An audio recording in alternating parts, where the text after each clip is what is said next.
இன்றைய இதமான காலை தென்றலில் அனைத்து அன்பு உள்ளங்களுக்கும் என் இனிய காலை வணக்கம். இன்று ஒரு குறள். அதிகாரம் 28 கூடா ஒழுக்கம். 276 குறள் எண். நெஞ்சில் துறவார் என்பார் துறந்தார்போல் வஞ்சித்து வாழ்வாரின் வன்கணார் இல்.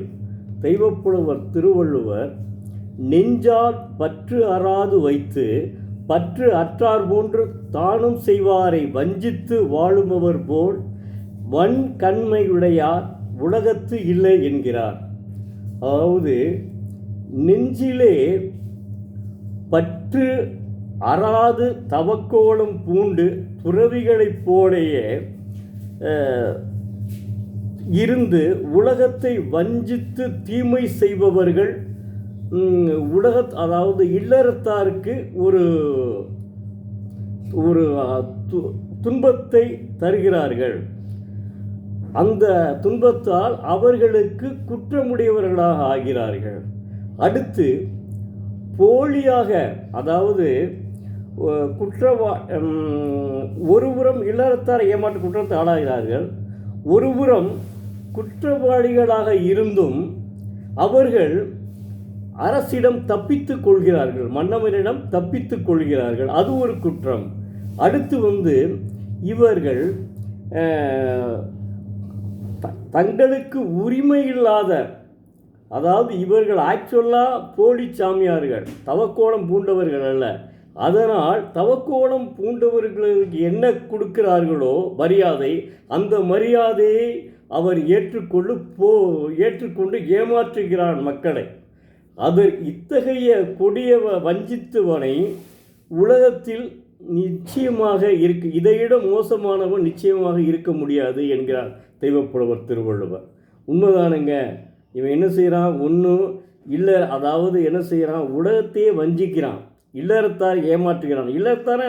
இல்லறத்தார் தானே அவனுக்கு உணவு இது கொடுக்குறதே, எல்லா வசதிகளையும் கொடுக்குறதே ஒன்று அவனை. ரெண்டாவது அவன் என்ன செய்கிறான்?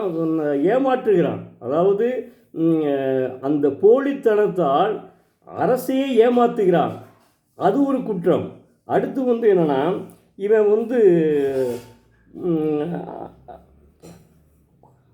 தங்களுக்கு உரிமை இல்லாத, அதாவது தவக்கோலம் பூண்டவர்களுக்கு ஒரு உரிமை உண்டு, தவக்கோலம் பூண்டாதவர்களுக்கு யாரும், அவன் தீமை செய்பவர்கள் அவனை எப்படி போற்றுவான்? இவன் தீமையை செய்துவிட்டு தவக்கோலம் பூண்டது போல் நடிக்கிறான்ல, அது அந்த உரிமைகளை இவன் பெறுகிறான், தவக்கோலத்திற்கு உள்ள உரிமைகளை பெறுகிறான்.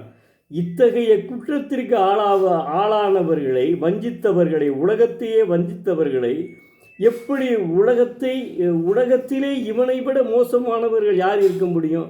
நிச்சயமாக முடியாது. நான் ஆரம்பத்திலே சொன்னேன், 10 ஆண்டுகளுக்கு உள்ள ஒரு சாமியார், போலி சாமியார் எப்படி வாழ்ந்தார் என்பதை. அதுக்கு இந்த குறள் ரொம்ப பொருத்தமாக இருக்கிறதுங்க. கடைசியில் அப்போ என்ன செய்யறான்? அவன் கடைசியில் சிறையில் அடைபட்டு அவன் சிறையிலேயே இறந்து போகிறான்.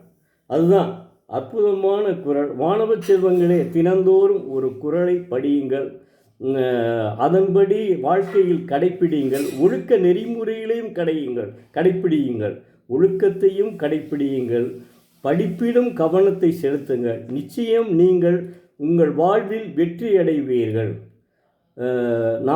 மிக்க நன்றி. நாளை மீண்டும் ஒரு குறளோடு உங்களை சந்திக்க விரும்பும் எழுத்தாளர் சோ. பரமசிவம்.